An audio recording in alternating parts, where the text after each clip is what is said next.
आप कितने भी अच्छे कर्म कर लो, लेकिन समाज आपके बुरे कार्यों को ही सदैव याद रखता है। इसलिए लोग क्या कहेंगे यह सोचने से बेहतर है कि आप अपना कर्म करें।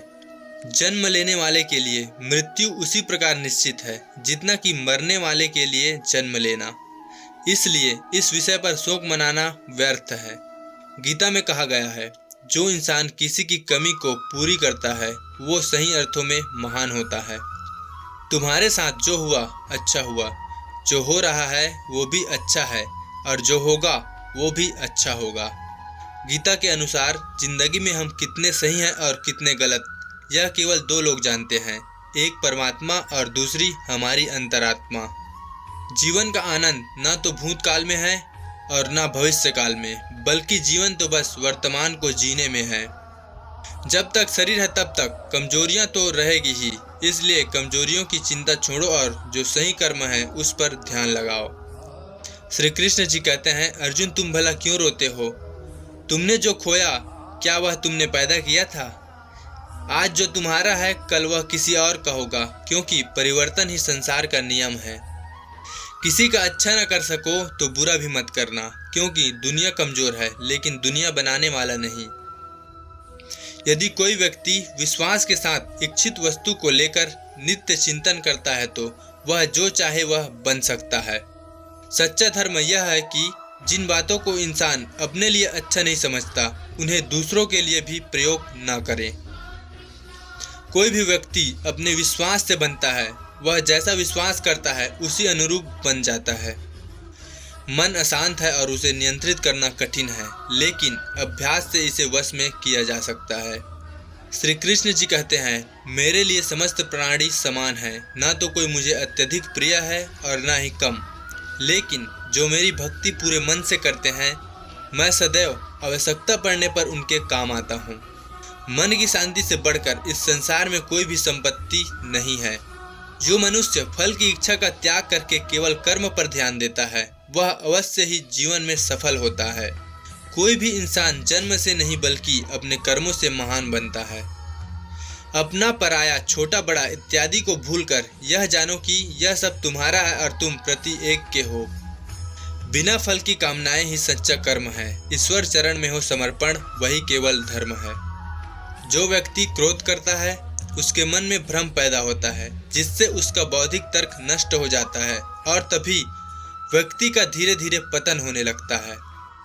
गीता में लिखा है, जब इंसान की जरूरत बदल जाती है तब इंसान के बात करने का तरीका बदल जाता है। इस संपूर्ण संसार में अपकीर्ति मृत्यु से भी अधिक खराब होती है। सदैव संदेह करने वाले व्यक्ति के लिए प्रसन्नता न इस लोक में है न ही कहीं और। जीवन में सफलता का ताला दो चाबियों से खुलता है, एक कठिन परिश्रम और दूसरा दृढ़ संकल्प। जो मन को नियंत्रित नहीं करते उनके लिए वह शत्रु के समान कार्य करता है। कठिन परिश्रम से बचने के लिए व्यक्ति को भाग्य और ईश्वर की इच्छा जैसे बहाने की बजाय चुनौतियों का सामना करना चाहिए। गीता में कहा गया है, कोई भी अपने कर्म से भाग नहीं सकता, कर्म का फल तो भुगतना ही पड़ता है। मनुष्य को अपने कर्मों के अच्छे और बुरे फल के विषय में सदैव सोचकर चिंताग्रस्त नहीं होना चाहिए। मनुष्य अपने विश्वास से निर्मित होता है, जैसा वह विश्वास करता है वैसा ही वह बन जाता है। जो मनुष्य प्रतिदिन खाने सोने और आमोद प्रमोद के कार्यों में लिप्त रहता है वह नियमित तौर पर योगाभ्यास करके समस्त क्लेशों से छुटकारा पा सकता है। जब इंसान अपने काम में आनंद खोज लेते हैं तब वे पूर्णता प्राप्त करते हैं। श्रीमद् भगवत गीता का मुख्य उद्देश्य मानव कल्याण करना है, इसलिए प्रत्येक मनुष्य को सदैव मानव कल्याण की ओर अग्रसरित रहना चाहिए। माफ करना और शांत रहना सीखिए, ऐसी ताकत बन जाओगे कि पहाड़ भी रास्ता देंगे। व्यक्ति को अपनी इंद्रियों को वश में रखने के लिए बुद्धि और मन को नियंत्रित रखना होगा। जो होने वाला है वह होकर ही रहता है और जो नहीं होने वाला वह कभी नहीं होता। ऐसा निश्चय जिनकी बुद्धि में होता है उन्हें चिंता कभी नहीं सताती। किसी भी व्यक्ति को ना तो समय से पहले और ना ही भाग्य से अधिक कुछ मिलता है, लेकिन उसे सदैव पाने के लिए प्रयत्नशील रहना चाहिए। इंसान सदैव अपने भाग्य को कोसता है, यह जानते हुए भी कि भाग्य से ऊंचा उसका कर्म है जिसके स्वयं के हाथों में है। व्यक्ति को आत्मज्ञान के माध्यम से संदेह रूपी अज्ञानता को समाप्त करना चाहिए। मैं उन्हें ज्ञान देता हूँ जो सदैव मुझसे जुड़े रहते हैं और जो मुझसे प्रेम करते हैं।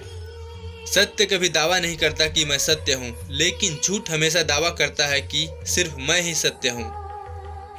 परिवर्तन संसार का नियम है। समय के साथ संसार में हर चीज परिवर्तन के नियम का पालन करती है। हालांकि मैं भूत, भविष्य और वर्तमान काल के तीनों जीवों को जानता हूँ, लेकिन मुझे वास्तव में कोई नहीं जानता। संयम, सदाचार, स्नेह एवं सेवा के गुण सत्संग के बिना नहीं आते। मनुष्य जिस रूप में ईश्वर को याद करता है, ईश्वर भी उसी रूप में दर्शन देते हैं। अपने कर्तव्य का पालन करना ही प्रकृति द्वारा निर्धारित किया हुआ वह कोई पास नहीं है। सज्जन व्यक्तियों को सदैव अच्छा व्यवहार करना चाहिए, क्योंकि इन्हीं के पद चिन्हों पर सामान्य व्यक्ति अपने रास्ते चुनता है। बुद्धिमान को अपनी चेतना को एकजुट करना चाहिए और फल के लिए इच्छा छोड़ देनी चाहिए। मन अवश्य ही चंचल होता है, लेकिन उसे अभ्यास और वैराग्य के माध्यम से वश में लाया जा सकता है। इंद्रियों की दुनिया में कल्पना सुखों की प्रथम शुरुआत है और अंत भी जो दुख को जन्म देती है। इस संपूर्ण संसार में कोई भी व्यक्ति महान नहीं जन्मा होता है, बल्कि उसके कर्म उसे महान बनाते हैं। जीवन में कभी गुस्सा या क्रोध न करें, यह आपके जीवन के ध्वंस कर देगा। श्री कृष्ण जी कहते हैं, हे पार्थ, मैंने और तुमने अपने कर्तव्यों को निभाने के लिए धरती पर कई अवतार लिए हैं, लेकिन मुझे याद है और तुम्हें नहीं। वासना, क्रोध और लालच नरक के 3 दरवाजे हैं। श्री कृष्ण जी कहते हैं, जो मनुष्य जिस देवता की विश्वास के साथ भक्ति करता है, मैं उस व्यक्ति की उस देवता में दृढ़ता बढ़ा देता हूँ। सभी काम छोड़कर बस भगवान में पूर्ण रूप से समर्पित हो जाओ, मैं तुम्हें सभी पापों से मुक्त कर दूंगा। जो व्यक्ति मैं और मेरा इत्यादि की भावना से मुक्त हो जाता है, उसे जीवन में शांति की प्राप्ति होती है। आत्मज्ञान की तलवार से काटकर अपने हृदय के अज्ञान के संदेह अलग कर दो। अनुशासित रहो, उठो और कार्य करो। जिस प्रकार से प्राकृतिक मौसम में बदलाव आता है, ठीक उसी प्रकार से जीवन में भी सुख दुख आता रहता है। वह कभी स्थायी नहीं रहते हैं। इस जीवन में ना कुछ खोता है ना व्यर्थ होता है। जो लोग परमात्मा को पाना चाहते हैं, वह ब्रह्मचर्य का पालन करते हैं। भगवान श्री कृष्ण जी कहते हैं कि मैं इस संसार की सुगंध हूँ, अग्नि की उष्मा हूँ और समस्त जीवित प्राणियों का आत्मा संयम हूँ। बुद्धिमान व्यक्ति कभी भी कामुक सुख में आनंद लेते हैं, वह सदैव मोक्ष की प्राप्ति में लगे रहते हैं। वह जो सभी इच्छाएं त्याग देता है, उसे शांति की प्राप्ति होती है। संपूर्ण संसार में जब अधर्म और पाप बढ़ता है, तो मैं धर्म की पुनः स्थापना के लिए धरती पर अवतार लेता हूँ। जैसे अंधेरे में प्रकाश की ज्योति जगमगाती है, ठीक उसी प्रकार से सत्य की चमक भी कभी फीकी नहीं पड़ती। इसलिए व्यक्ति को सदैव सत्य बोलना चाहिए। मैं सभी प्राणियों के हृदय में विद्यमान हूँ। जो व्यक्ति मृत्यु के दौरान मेरा नाम लेता है, वह सदैव मेरे ही धाम को प्राप्त होता है, इसमें कोई शक नहीं है। ऐसा कुछ भी नहीं, चेतन या अचेतन, जो मेरे बिना अस्तित्व में रह सकता है। परिवर्तन ही इस संपूर्ण संसार का नियम है, इसलिए व्यक्ति को कभी अपने वर्तमान पर घमंड नहीं करना चाहिए। जिसने जन्म लिया है उसकी मृत्यु निश्चित है और मृत्यु के पश्चात पुनर्जन्म भी निश्चित है। मनुष्य का संपूर्ण शरीर 5 तत्वों से मिलकर बना है, अग्नि, जल, वायु, आकाश और पृथ्वी, और अंत में उसके शरीर को इन्हीं 5 तत्वों में ही विलीन हो जाना है।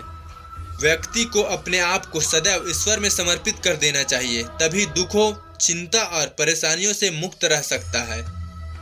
प्रत्येक बुद्धिमान व्यक्ति को क्रोध और लोभ त्याग देना चाहिए, क्योंकि इससे आत्मा का पतन होता है। तुम बिना किसी कारण के चिंता करते हो और बेवजह घबराते हो। तुम तो आत्मा हो, जिसे ना तो कोई मार सकता है और ना ही जला सकता है। यही जीवन की सच्चाई है, जिसे प्रत्येक व्यक्ति को जानना चाहिए। ना तो शरीर तुम्हारा है और ना ही तुम इस शरीर के मालिक हो। यह शरीर 5 तत्वों से बना है, आग, जल, वायु, पृथ्वी और आकाश। एक दिन यह शरीर इन्हीं 5 तत्वों में विलीन हो जाएगा। तो दोस्तों, आपको आज की भगवत गीता के अनमोल विचार कैसी लगी कमेंट बॉक्स में कमेंट करके जरूर से बताना। अगर वीडियो पसंद आई तो एक लाइक जरूर से कर देना। मिलते हैं नेक्स्ट वीडियो में, तब तक के लिए जय हिंद, जय भारत, जय श्री कृष्णा।